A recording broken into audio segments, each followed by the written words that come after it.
সম্পাদক MCLA মাধৱ চেত্ৰী ডাঙৰীয়া, ইয়াত উপস্থিত আমাৰ বিজনীৰ প্ৰাক্তন বিধায়ক কমল সিং নাৰ্জাৰী ডাঙৰীয়া, এই সভাত উপস্থিত ওমেন আমাৰ মহিলা শাখাৰ সভানেত্ৰী প্ৰতিভা ব্ৰহ্ম ডাঙৰীয়ানী, আমাৰ সম্পাদক বীণা গয়াৰী ডাঙৰীয়ানী, ইয়াত উপস্থিত আমাৰ তামোলপুৰৰ প্ৰাক্তন বিধায়ক সন্দীপ বসুমতাৰী ডাঙৰীয়া, আমাৰ দলৰ কেন্দ্ৰীয় কমিটিৰ এজন জ্যেষ্ঠ নেতা শব্দৰাম ৰাভা ডাঙৰীয়া, ইয়াত উপস্থিত কেন্দ্ৰীয় কমিটি, জিলা কমিটি, ব্লক কমিটি, আমাৰ প্ৰাইমাৰী আৰু বুথৰ উপস্থিত বিষয়ববীয়াসকল, মই আপোনালোক সকলোলৈ নতুন বছৰৰ শুভেচ্ছা জনাইছো। ঈশ্বৰৰ ওচৰত আল্লাহৰ ওচৰত প্ৰাৰ্থনা কৰিছো এই নতুন বছৰত প্ৰত্যেকটো মুহূৰ্তত প্ৰত্যেকটো সময়ত আপোনালোকে খুব ভালকৈ শান্তি ফূৰ্তি আৰু এটা ভাল পৰিৱেশত আগুৱাই যাব পাৰে। আপোনালোকৰ সকলোৰে ঘৰত শান্তি থাকে, সকলো সমস্যাবিলাক দূৰ হয় আৰু আপোনালোকে নিজৰ ল'ৰা ছোৱালীক নিজৰ সন্তানক সবে ভালকে যত্ন ল'ব পাৰে। আৰু যিসকলে ইয়াত কিছুমানে চাকৰি বিচাৰি আছে, কিছুমানে বিভিন্ন খেতি বাতি কৰি আছে, সকলো সফল হয় এইটোকে মই কামনা কৰিছো। আলোচনাত অলপ সুবিধা হোৱাৰ কাৰণে মই অলপ চিনাকি ল'ব বিচাৰিছো। ইয়াত VCDCৰ মেম্বাৰ কিমান আছে? VCDC chairman, vice chairman, member অলপ উঠি দিব নেকি? VCDCৰ শুনিম কিমান VCDCৰ মানুহ আছে? VCDC কিনি আছে আৰু VCDC চাবছে দङ? ঠিক আছে, কোনোবা ৰৈ গৈছে যদি পিছত কিন্তু আৰু নাপাব আৰু গাড়ীটো এৰি যাব। বহক বহক, এবাৰ হাত চাপৰি দিয়ক। ইয়াত আমাৰ প্ৰাইমাৰী কমিটিৰ কেইজন আছে? প্ৰাইমাৰী লিডাৰটো আগৰ ফালেও থাকিব, পিছৰ ফালেও থাকিব। কেইজন আছে প্ৰাইমাৰী লিডাৰ? 9টা প্ৰাইমাৰী 189 হ'ব লাগে, কিন্তু বাহিৰতো আছে নেকি? সব নাই ইয়াতে। বহক। আমাৰ বুথ কমিটিৰ কিমান আছে? গোটেই বুথ থিয় দিয়কচোন একবাৰ, বেছি ডাঙৰ বুথা সব বুথ আছে? ঠিক আছে, এবাৰ হাত চাপৰি দিয়ক আমাৰ বুথৰ লিডাৰ বিলাকৰ কাৰণে। বহক। মাতৃগোটৰ কিমান আছে? আহিছে, ধন্যবাদ। বহক, থেংক ইউ। হাত চাপৰি মাৰি দিয়ক সবে। বাকীখিনি আমাৰ ব্লক ইউথ ওমেন আছে, ডিষ্ট্ৰিক্ট আছে। থুৰিবাৰী ৰাইজ সবে ভালে আছেনে? এতিয়া UPPLৰ যে থুৰিবাৰী আমাৰ টিম, এইটো অতি শক্তিশালী হোৱাটো মই দেখিবলৈ পাইছো। আৰু ইয়াৰ কাৰণে আমাৰ ডিষ্ট্ৰিক্ট কমিটিৰ নেতৃবৃন্দ, ইয়াৰ কাৰণে আমাৰ ইয়াৰ ইনচাৰ্জ দায়িত্বত থকা MCLA মাধৱ চেত্ৰী ডাঙৰীয়া, ইয়াৰ কোঅৰ্ডিনেটৰ আমাৰ কুসুম্বৰ চৌধুৰী ডাঙৰীয়া আৰু ব্লক কমিটিৰ নেতৃবৃন্দৰ লগতে প্ৰাইমাৰী আৰু বুথ সকলোকে মই ধন্যবাদ জনাইছো। এই সমষ্টিত আমাৰ আগত যেতিয়া BPPF আছিল, পিছত PCDR আৰু এতিয়া UPPL, এই সমষ্টিত আমাৰ MCLA আগতে জিকা নাই। কিন্তু তথাপিতো UPPLৰ লগত ইয়াত বড়োৰ লগতে মাইনৰিটি, বঙালীসকল, ৰাজবংশীসকল, অসমীয়া আৰু বিভিন্ন জনগোষ্ঠী একত্ৰিত হৈ আপোনালোকে দলটো শক্তিশালী কৰি ধৰি ৰাখিছে। ইয়াৰ কাৰণে মই ধন্যবাদ জনাইছো। আমি সকলো দেখিছো যে বিভিন্ন ৰাজনৈতিক দলবিলাকে সময়ে সময়ে থুৰিবাৰী সমষ্টিত ইলেকশ্যনত জিকি গৈছে। আগৰ সময়ত কেতিয়াবা কংগ্ৰেছ, কেতিয়াবা BPF, কেতিয়াবা অইন দলৰ মানুহবিলাকে থুৰিবাৰী সমষ্টিত জিকিছে। আজিৰ সময়ত আমাৰ এলায়েন্সৰ চৰকাৰ আছে UPPL আৰু BJPৰ ইয়াত এজন MCLA তেখেতে এতিয়া ডেপুটি স্পিকাৰ হৈ আছে আৰু এই সময়ত BTR অঞ্চলৰ 40টা সমষ্টিক লৈ পেলাই আমাৰ UPPL আমি কাম কৰি আছো আৰু চৰকাৰত UPPL BJP কাম কৰি আছে আমাৰ সকলো ৰাইজে আজিৰ পৰা 15 বছৰ আগত 20 বছৰ আগত আজিৰ পৰা 5 বছৰ আগত যি সপোনবিলাক দেখিছিল যি আশাবিলাক কৰিছিল এই আশাবিলাক ইমান সোনকালে বাস্তৱত ৰূপায়ণ হ'ব বুলি বহুতে হয়তো ভাবা নাছিল আজিৰ পৰা 5 বছৰ আগলৈকে মানুহে ৰাস্তাত ওলাবলৈ ভয় কৰা আছিল আৰু ওলালে পুনৰ ঘৰত আহিবনে নাই হিটো চিন্তা কৰিব লগা এটা পৰিবেশ আছিল এই সময়ত আমাৰ সবৰে প্ৰশ্ন স্কুল ঠিকমতে হোক নহওক বজাৰ ঠিকমতে হোক নহওক আমাৰ খেতি পথাৰত কি হয় নহয় কিন্তু আমাক শান্তি আৰু নিৰাপত্তা লাগে এইটোৱে সবৰে মুখে মুখে প্ৰশ্ন আহিছিল কিন্তু আজি 2020 চনত আমাৰ চৰকাৰ আহাৰ পিছত বড়োলেণ্ড অঞ্চলত বসবাস কৰা 26টা জনগোষ্ঠী আৰু 35টা যি জনসাধাৰণ কোনো এজনে নিজৰ নিৰাপত্তা আৰু শান্তিৰ কথা ভাবিব লগা হোৱা নাই কোনো এজনে আৰ্মি পুলিচৰ কথা চিন্তা কৰিব লগা হোৱা নাই এতিয়া আমাৰ অঞ্চলৰ মানুহ নিজৰ খেতি পথাৰৰ কথা চিন্তা কৰিবলৈ সময় পাইছে আমাৰ অঞ্চলৰ মানুহবিলাকে নিজৰ ল'ৰা ছোৱালীক গুণগত শিক্ষা প্ৰদান কৰাৰ কথা চিন্তা কৰিবলৈ সময় পাইছে আমাৰ অঞ্চলৰ ৰাইজে নিজৰ মন্দিৰ কোনবা মছজিদ কোনবা গিৰ্জা আমাৰ থানচালি যিমান আছে সবে গাঁৱত ভালকে নিৰ্মাণ কৰি ভগৱানক ঈশ্বৰক আল্লাহক ভালকে পূজা কৰাৰ লগতে দোয়া কৰাৰ লগতে নিজৰ সমাজখন আগুৱাই নিয়াৰ সকলো আজি সপোন দেখিব পাৰিছে আৰু ইয়াৰ কাৰণে UPPLৰ কথাটো আজি সকলো ভাল পাইছে 2015 চনত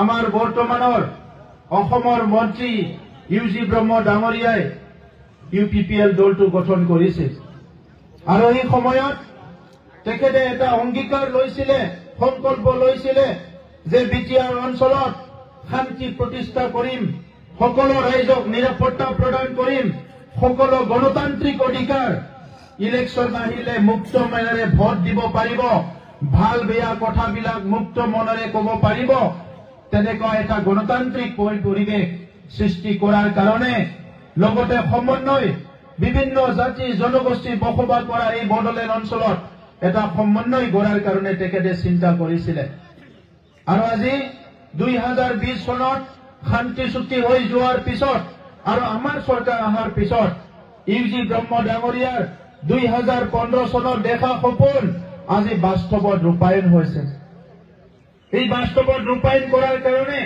BTR অঞ্চলৰ যি 35 লাখ আমাৰ দাদা ভাইসকল আছে বাইদেউসকল ভনীসকল আছে আমাৰ ছাত্ৰ ছাত্ৰী যুৱ যুৱতী আছে আমাৰ শিশুসকল আছে আমাৰ যি সিনিয়ৰ সিটিজেন সকল আছে এই সকলোৰে কথা আজি আমি চিন্তা কৰিব পাৰিছো এই কাৰণে ৰাজনীতি কৰা মানুহবিলাক ৰাজনৈতিক নেতৃত্বৰ এটা ভিজন লাগিব এটা মিশন লাগিব দূৰদৰ্শিতা হ'ব লাগিব ৰাইজৰ কথা চিন্তা কৰিব পৰা হ'ব লাগিব আৰু ৰাইজৰ দুখ দৰ্দ বিভিন্ন দুখৰ সময়ত সুখৰ সময়ত বিপদৰ সময়ত ৰাইজৰ কথা চিন্তা কৰিব পৰা হ'ব লাগিব এই 4টা বছৰত বড়োলেণ্ড অঞ্চলৰ যিকিনো গাঁৱত যিকিনো প্ৰাইমাৰীত যিকিনো ব্লকত যি অঞ্চলতে কিবা এটা ঘটনা শুনিছে এইটো মেলেৰিয়াই হওক এইটো কোনোবা কাজিয়া কৰাই হওক আমি তাৎক্ষণিকভাৱে এইটো কণ্ট্ৰল কৰাৰ কাৰণে তাতে থকা আমাৰ নেতাসকলৰ লগত তাতে থকা পুলিচ প্ৰশাসনৰ লগত তাতে থকা সাৰ্কেল অফিচাৰৰ লগত তাতে থকা ডক্টৰৰ লগত যাৰ লগত লাগে কথা পাতি পেলাই এই 4টা বছৰত 24 ঘণ্টা আমি শান্তি কৰি ৰাখিবলৈ চেষ্টা কৰিছো সেইকাৰণে আপোনালোকে দেখিছে দশকৰ পৰা দশক অশান্তি হৈ থকা বড়োলেণ্ড যোৱা 4টা বছৰত হাতী মানৱ সংঘাতৰ বাহিৰে বাকি সংঘাত ইয়াতে আপোনালোকে দেখিবলৈ পোৱা নাই আগতে 2012 চনত ঘৰ জ্বলিছিল সেই সময়ত কাৰ চৰকাৰ আছিল? 2008 চনত মানুহ মৰিছিল, ঘৰ জ্বলিছিল, কাৰ চৰকাৰ আছিল? 2014 চনত মানুহ মৰিছিল, ঘৰ জ্বলিছিল, কাৰ চৰকাৰ আছিল? কিডন্যাপ হৈছিলে, ধন দাবী হৈছিলে, বিভিন্ন সমস্যা হৈছিলে, ভয় ভয়কে জীৱন কটাব লগা হৈছিলে, ৰাজনৈতিক নেতাৰ বিৰুদ্ধে কথা কৈ শাস্তি দিয়া হৈছিলে। এইবিলাক আগৰ যিসকলে চৰকাৰ চলাইছে তেখেতৰ দিনত হৈছিলে। আজি আমাক ৰাতিপুৱাৰ পৰা গধূলি নহা কথাবিলাক কৈ পেলাই যদি ফেচবুকত গালিও পাৰে, বেয়াও কৰে, সেই মানুহকো আমি বাক স্বাধীনতা দিছো, কথা কবলৈ স্বাধীনতা দিছো। আমি তাক এটা কৰা নাই, আমি তাক শাস্তি দিয়া নাই, তাক ভয় খোৱা নাই। তো এইকাৰণে শ্ৰদ্ধা ৰাইজ, ভাৰতবৰ্ষৰ বিভিন্ন প্ৰান্তত বিভিন্ন অঞ্চলত যেনেকে শান্তি আছে, আজি বিটিআৰ অঞ্চলতো স্বাভাৱিক আৰু শান্তি ঘূৰি আহিছে। এইটো আমাৰ নেতৃত্বৰ দূৰদৰ্শিতাৰ কাৰণে। আজি UPPLত সকলো দলৰ ইয়াত মানুহ আহি পেলাই নেতৃত্ব লৈছে। ইয়াত ৰাজবংশীয়ে নেতৃত্ব লৈছে, ইয়াত মাইনৰিটি মুছলমানে নেতৃত্ব লৈছে, বঙালী আহি নেতৃত্ব লৈছে, কোচ ৰাজবংশীৰ পৰা আদি কৰি সকলো জনগোষ্ঠী, হাজং সকলো জনগোষ্ঠী আহি ইয়াতে দায়িত্ব লৈছে। আজি আমি সেইকাৰণে সকলো জনগোষ্ঠীক একেলগে আগুৱাই নিয়াৰ কাৰণে চিন্তা কৰিছো। ৰাস্তা দলং কালবাৰ আজি নহয় কালি হ'ব, বহুত ৰাস্তা বনোৱা হ'ল, কিন্তু মানুহৰ শান্তি আৰু নিৰাপত্তাটো সবচে আগতে লাগিব। আৰু এইটোকে আজি UPPLে কৰিব পাৰিছে, হয়নে নহয়? হয়নে নহয়? চাওক, আগৰ সময়ত কেতিয়াবা এসাঁজ ভাত খাব নাপালেও আমি ভাবি আছিলে শান্তি লাগে, শান্তি লাগে, নিৰাপত্তা লাগে। আজি শান্তি আহিছে। আপুনি ভালকে নিজৰ ৰীতি নীতি, সংস্কৃতি, বিহু, পূজা, আপোনালোকৰ ঈদ যি আছে সকলো ভালকে আজি উদযাপন কৰিব পাৰিছে। তেনেকুৱা এটা বড়োলেণ্ড আমি পুনৰাই ঘূৰাই পাইছো। আৰু সেই বড়োলেণ্ডটো অনাগত দিনত কোনো আহি পুনৰ অশান্তি কৰিব যাতে নোৱাৰে, পুনৰ আহি আমাৰ ভাতৃত্ববোধ যিটো আহিছে, মৰম স্নেহ বিশ্বাস আহিছে, সেইটো যাতে কোনোবা আহি থান বান কৰি দিব নোৱাৰে। এই কাৰণে ৰাজনীতিক যি সুস্থিৰতা সেইটো আমি ৰাখিব লাগিব। আৰু এই সুস্থিৰতাটো ৰাখিব লাগিলে প্ৰত্যেকটো সমষ্টিত, প্ৰত্যেকটো MLA সমষ্টিত, প্ৰত্যেকটো MCLA সমষ্টিত তেনেকা ব্যক্তিবিলাকক নিৰ্বাচনত জিকাব লাগিব, যিসকলে ৰাইজৰ কথা চিন্তা কৰে, ৰাইজৰ লগত থাকে আৰু 24 ঘণ্টা ৰাইজৰ ভাল কথাবিলাক চিন্তা কৰে। মই আপোনালোকক কবলৈ পাই আজি আনন্দিত হম, স্বাধীনতাৰ ৭৮ বছৰত বহুত মানুহৰ মাটিৰ সমস্যা আছিলে। আমি 3 বছৰ কাম কৰিলো আৰু 3 বছৰত 2,43,000 আমাৰ বিটিআৰৰ মানুহৰ আজি 2,43,000 পৰিয়ালৰ আমি মাটিৰ সমস্যা সমাধান কৰিলো মাত্ৰ 3টা বছৰত। যিটো BPFে 17টা বছৰত মাত্ৰ 15,000 কৰিব পাৰিছিলে, আমি আজি 2,43,000 কৰিলো। ঘৰ বনোৱাৰ কথা, প্ৰধানমন্ত্ৰী আৱাস যোজনাৰ ঘৰ আহে, 17 বছৰত মাত্ৰ 39,000 ঘৰ বনাইছিল।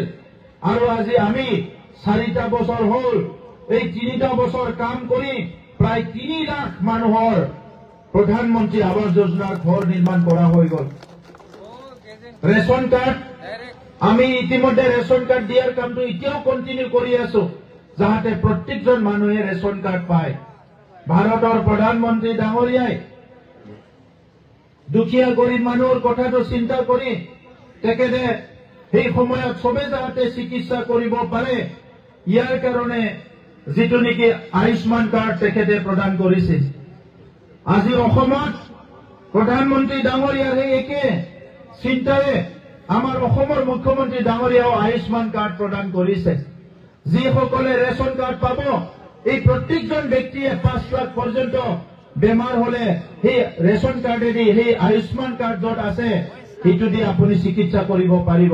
সেইকাৰণে বিটিআৰ অঞ্চলত আমি এটা প্ৰয়াস ৰাখিছো যে প্ৰত্যেকটা পৰিয়ালৰে ৰেচন কাৰ্ড যাতে থাকে, ইয়াৰ কাৰণে আমি কাম কৰি আছো। অৰুণোদয় আহিছিলে, বহুতে পাইছে, বহুতে পোৱা নাই। আগত কমপ্লেইন আছিলে যে অৰুণোদয় বিলাক কোনোবা নেতাসকলে নিজৰ ঘৰৰ মানুহ দিছে, কোনোবা চেয়াৰমেনে নিজৰ ঘৰৰ মানুহ দিছে, নিজৰ ভাল পোৱা মানুহ দিছে। কিন্তু এইবাৰ অৰুণোদয় হ'ব, আমাৰ অলপ পিছত হ'ব। অসমৰ বাকী ডিষ্ট্ৰিক্টত আগত হ'ব, BTCত অলপ পিছত হ'ব। এই সময়ত আমি ঠিক কৰিছো এইবাৰ অৰুণোদয় প্ৰত্যেকটো গাঁৱত গাঁও সভা পাতিহে অৰুণোদয় দিয়া হ'ব। কাৰো ব্যক্তিগত মানুহ কোনো দিব নোৱাৰিব, কোনো দলৰ মানুহে নিজৰ ব্যক্তিগত মানুহ দিব নোৱাৰিব। যোনে পাব লাগে সিহে অৰুণোদয় পাব, আৰু তাত আমি গাঁও সভা পাতিহে অৰুণোদয়টো দিম, যাতে জেনুইন মানুহে পায়। অলপ আগতে কৈছে যে আমি আলাৰী চৰাং দিছো। আমাৰ গাঁওবিলাকত ৰাতিপুৱা ওলালে যোন ধৰ্মৰে নহওক কিয় নিজৰ মন্দিৰ, নিজৰ গীৰ্জা, নিজৰ কাৰোবাৰ বেলেগ বেলেগ ধৰ্মৰ মানুহ নিজৰ নিজৰ যিটো ধৰ্মীয় স্থান থাকে, ইফালে অলপ সেৱা কৰি পেলাই নিজৰ কামত ওলাই যায়, যিকোনো কামত। কিন্তু গাঁওবিলাকত মন্দিৰবিলাকৰ অৱস্থা বেয়া হৈ আছে। সেইবিলাক ঠিক কৰিবৰ কাৰণে আমি আলাৰী চৰাং আঁচনিৰ দ্বাৰা 2 লাখ টকা দিছো চৰকাৰে। ইতিমধ্যে 1000 দিয়া হৈ গ'ল আৰু আহি আছে। আমি তেনেকৈ আৰু 1000ৰ কাৰণে প্লেনিং কৰা হৈছে, যাতে প্ৰত্যেকটো গাঁৱত এটলিষ্ট নিজৰ আমি যিটো ভক্তি কৰো, যিটো আমি ভগৱান মানো, এই মন্দিৰটো যাতে ভালকে নিৰ্মাণ কৰি ল'ব পাৰে। আলাৰী চৰাং আঁচনি, আমি মাইনাও চৰাং আঁচনি বনাইছো। এইটো সেল্ফ হেল্প গ্ৰুপৰ কাৰণে। শান্তি আহিল, নিৰাপত্তা আহিল, চব আহিল। এতিয়া আমাৰ সংস্থাপন লাগে, কাম লাগে। এই কামটো যাতে কৰিব পাৰে, সেইকাৰণে সেল্ফ হেল্প গ্ৰুপ বিলাকক 25,000 কৰি টকা দিয়া আমি আৰম্ভ কৰিছিলো, আৰু ইতিমধ্যে 10,000 সেল্ফ হেল্প গ্ৰুপক দিয়া হ'ল, আৰু 10,000ক আমি দিবলৈ গৈ আছো সেল্ফ হেল্প গ্ৰুপক 25,000 কৰি। আই অঞ্চল বিধানখিনিৰ কথা শুনিছে আপোনালোকে। মহিলাসকলক, যিসকল গৰ্ভৱতী বাইদেউসকল আছে, এইসকলক আমি যিসকলৰ হাই ৰিস্ক প্ৰেগনেন্ট বুলি কোৱা হয়, তেখেতসকলক আৰ্থিক সাহায্য দিয়াৰ কাৰণে আঁচনি বনোৱা হৈছে। এই আঁচনিবিলাক এইখিনিতো সীমিত হোৱা নাই।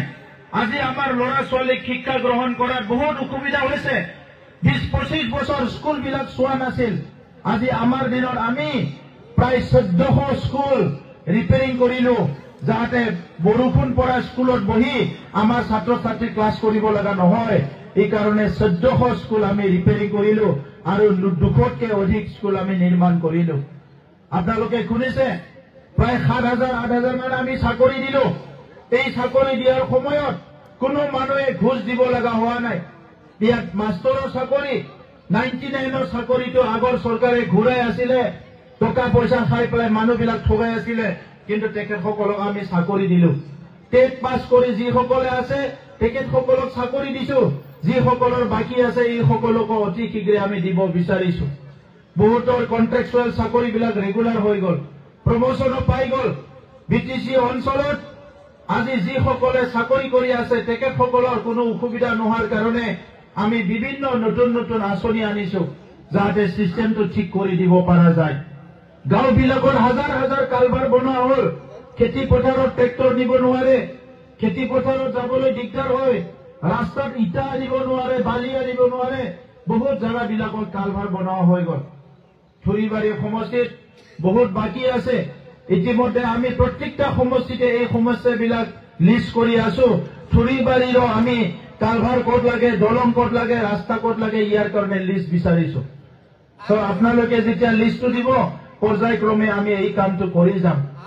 আজি VCDC অফিচ যিমান আছিলে সব VCDC অফিচ নিৰ্মাণ কৰা হৈ গ'ল, আৰু 220টা VCDC এৰিয়াত আমি নলেজ চেণ্টাৰ বনাইছো, জ্ঞান কেন্দ্ৰ, য'ত মানুহে ইণ্টাৰনেটৰ যোগেদি নিজৰ VCDCৰ পৰা দেশ বিদেশত কথা পাতিব পাৰিব, বিভিন্ন ট্ৰেইনিং ল'ব পাৰিব, আৰু ইয়াত আমাৰ মহিলাসকলে হওক পুৰুষসকলে হওক বিভিন্ন ট্ৰেইনিং দিব পাৰিব। এইটো কিহৰ কাৰণে কৰিছো? আমাৰ যিটো আহি থকা প্ৰজন্ম, গ্ৰাম্য অঞ্চলত বসবাস কৰা ৰাইজে আজি বিশ্বৰ লগত যোগাযোগত থাকিব লাগিব, পৃথিৱীৰ লগত যোগাযোগত থাকিব লাগিব। সেইকাৰণে আমি আমাৰ 420টা VCDCত আমি 420টা জ্ঞান কেন্দ্ৰ নিৰ্মাণ কৰিবলৈ গৈ আছো। 40টা সমষ্টিত 40টা অডিটৰিয়াম নিৰ্মাণ কৰা হ'ল, আৰু এটা সমষ্টিত আৰু ডাবলকে আমি অডিটৰিয়াম নিৰ্মাণ কৰি আছো, যাতে মেল মিটিং বিলাক মানুহে ভালকে কৰিব পাৰে। 40টা সমষ্টিত ল'ৰা ছোৱালী খেলিবৰ কাৰণে, শাৰীৰিক ফিটনেছটো ৰাখিবৰ কাৰণে পুলিচ আৰ্মিত যাব লাগে। এই 40টা সমষ্টিত বীৰ চিলাগামৰ নামত আমি এটা এটাকৈ মিনি ষ্টেডিয়াম নিৰ্মাণ কৰি গৈ আছো। আজি এই উল্লুবাৰীতো 5 কোটি টকাৰ এটা ষ্টেডিয়াম আমি নিৰ্মাণ কৰিবলৈ গৈ আছো। শিক্ষকসকলক আমি ট্ৰেইনিং দি আছো, ভাল শিক্ষা দিব পাৰে। আমাৰ উল্লুবাৰীতে আৰু এটা ভূমি আমি পাইছো, ইয়াত আমি new generation teacher training centre, শিক্ষকসকলৰ এটা ট্ৰেইনিং চেণ্টাৰ, ভাল ট্ৰেইনিং চেণ্টাৰ অত্যাধুনিক এটা আমি নিৰ্মাণ কৰিবলৈ গৈ আছো 5 কোটি টকাৰ। পানবাৰী অঞ্চলত এগ্ৰিকালচাৰৰ এক্সেলেন্স চেণ্টাৰ অফ এক্সেলেন্স নিৰ্মাণ কৰা হ'ল।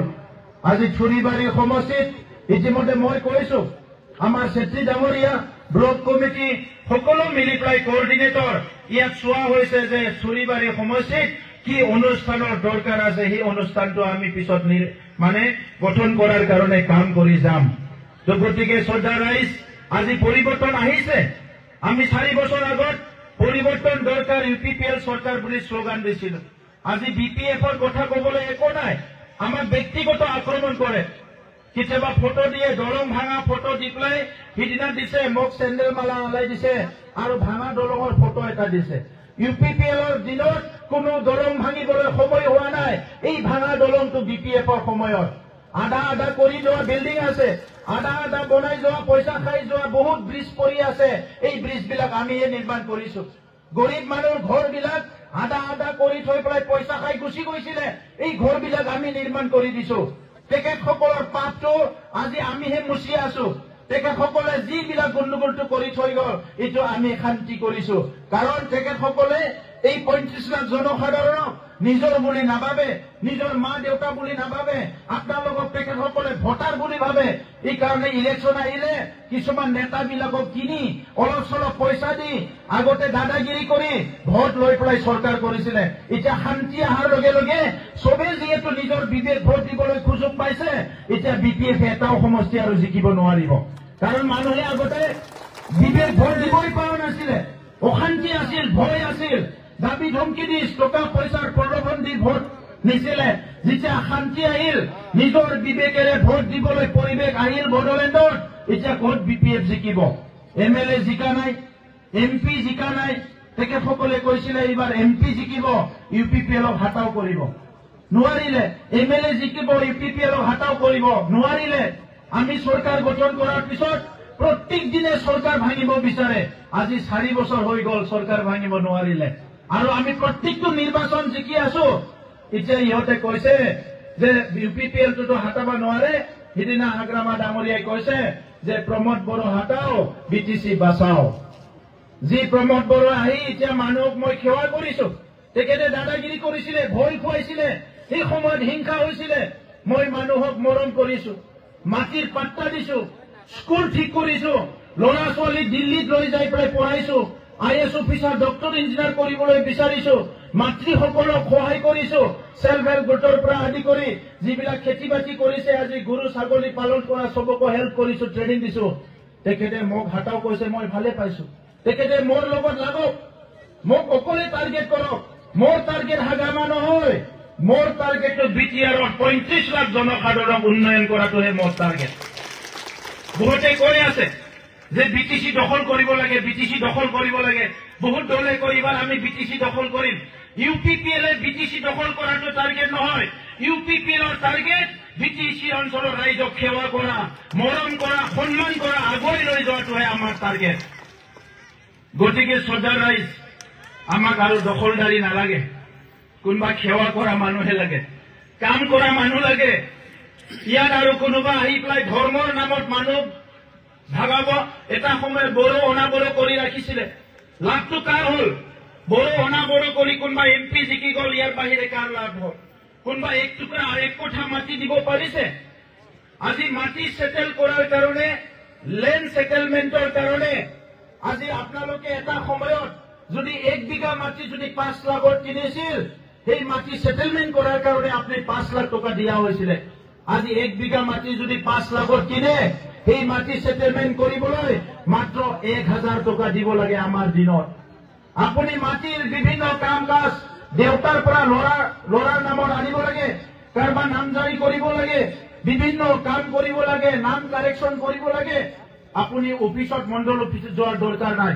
নিজৰ মোবাইলত বৈষম্যতি ওলাওক, বৈষম্যতি ওলাই পেলাই এপ্লাই কৰক, মোবাইলতে আপনার কাম হয়ে যাব আর কত যাব নালাগে আঠানা পয়সাও দিব নালাগে এইটো ইউপিপিএল সরকারে করেছে এইটো বিপিএফে করা নাই তো আজি আপনালোকে কমপ্লেইন দিব পারে ওহা ভোগালী বিহুর পিছত প্রত্যেক টাউনে শহরে গাঁৱে ভুঁয়ে আমি বেনার আলাই দিম এই বেনারত আপনি ফোন নাম্বার পাব এই বেনারত আপনি ইমেল আইডি পাব যদি কোনোবাই পয়সা বিচাৰিছে কাম কৰি দিয়া নাই আপনি সেই ইমেইলত লিখি দিলে সেই ফোনত ফোন কৰিলে ৰেজিষ্টাৰ কৰা হ'ব আৰু কোনটো সাৰ্কুলত কোনটো মণ্ডলে গণ্ডগোল কৰিছে লগে লগে একশন লোৱা হ'ব অটোমেটিক্যালি একশন লোৱা হ'ব তাৰ কোনো কিবা নাই সব ব্লক অফিসৰ সমূহত আপনাৰ লুগা থাকা বেনাৰ কোনবা ব্লকত কিবা ঘৰৰ গণ্ডগোল হৈছে কোনোবাই বৃদ্ধ পেঞ্চন পোৱা নাই কোনোবাই কিবা এটা হোৱা নাই আপনি ফোন কৰক ইয়াৰ লগে লগে উত্তৰ দিয়া হ'ব ইয়াৰ কাৰণে কন্ট্ৰোল ৰুম আমি সেট আপ কৰিছো সুশাসন বুলি যা কোৱা হয় গুড গভৰ্নেন্স আপোনালোকে আমি স্বাধীনতাৰ ৭৮ বছৰত বহুতে ভাবিলো ভাল শাসন আহিব এই ভাল শাসনটো আনিবৰ কাৰণে পবিত্ৰ হৃদয় লাগিব মানুহক সন্মান মৰম কৰিব পৰা হৃদয় লাগিব তেতিয়াহে ভাল কাম কৰিব পাৰিব আৰু এই কাৰণে আজি আমি সাহস কৰিছো আমাৰ চৰকাৰৰ বিৰুদ্ধে চৰকাৰৰ মানুহৰ কোনোবা ভুল কৰাৰ বিৰুদ্ধে কমপ্লেইন কৰিবলৈ আমি ৰাইজক সুযোগ দিব বিচাৰিছো অপেন এই সাহসটো কোনো দিন বিপিএফে কৰিব নোৱাৰিব কাৰণ আজি ২৯০০ কোটি টকাৰ কেলেংকাৰী কৰি থৈ গৈছে হাগ্ৰামা মহিলাৰী ডাঙৰীয়াৰ দিনত এই কামবিলাক আজি মুচিব পৰা নাই মুচিব নোৱাৰে আজিলৈকে আমি আঠানা পইচাও ধাৰ কৰা নাই এই চৰকাৰে খুব সুন্দৰকে চলি আছে তো এই কাৰণে চৰকাৰ ৰাইজ আজি যিটো পৰিৱৰ্তন আহিছে এই পৰিৱৰ্তনটো মোৰ স্বাৰ্থত নহয় এই পৰিৱৰ্তন আপোনালোকে যিখিনি ইউপিপিএল কৰি আছে একেসকলৰ স্বাৰ্থত নহয় এই পৰিৱৰ্তনটো অনাগত দিনত বিটিআৰ অঞ্চলৰ ৩৫ লাখ জনসাধাৰণ আৰু আহি থকা আমাৰ যি জেনেৰেশ্যন আহি থকা প্ৰজন্ম আমাৰ নাতি পুতি যিসকল আহিব সেইসকলে যাতে সুস্থভাৱে ঐক্যতাৰে মৰম স্নেহ বিশ্বাস নিৰাপত্তা শান্তিৰে জীয়াই থাকিব পাৰে ইয়াৰ কাৰণে ভেটি গঠন কৰা হৈছে আজি ভেটিটো যিটো গঠন কৰিছে ইয়াৰ কাৰণে ভেটি গঠন কৰা হৈছে ইয়াত বড়ো ভালকে থাকিব লাগিব বঙালীয় মাইনৰিটিয় ৰাজবংশীয় নাথযোগীয় গোৰ্খা আদিবাসী সান্থালী যিমান জনগোষ্ঠী আছে সব জনগোষ্ঠী ইয়াতে শান্তিৰে থাকিব পাৰিব লাগিব আৰু সেই কামখিনি আমি আৰম্ভ কৰিছো গতিকে আজি আপোনালোকে আমাৰ যিখিনি কৰ্মকৰ্তা কাৰ্যকৰ্তা ইয়াৰে আছে আপোনালোকে সকলো ৰাইজৰ লগত থাকক ৰাইজৰ কাম কৰক ইয়াত কোনো দুৰ্নীতি অপশাসনৰ জাগা নাই কোনোবা যদি আমাৰ ভিচিডিসি চেয়াৰমেনে ভাবিছে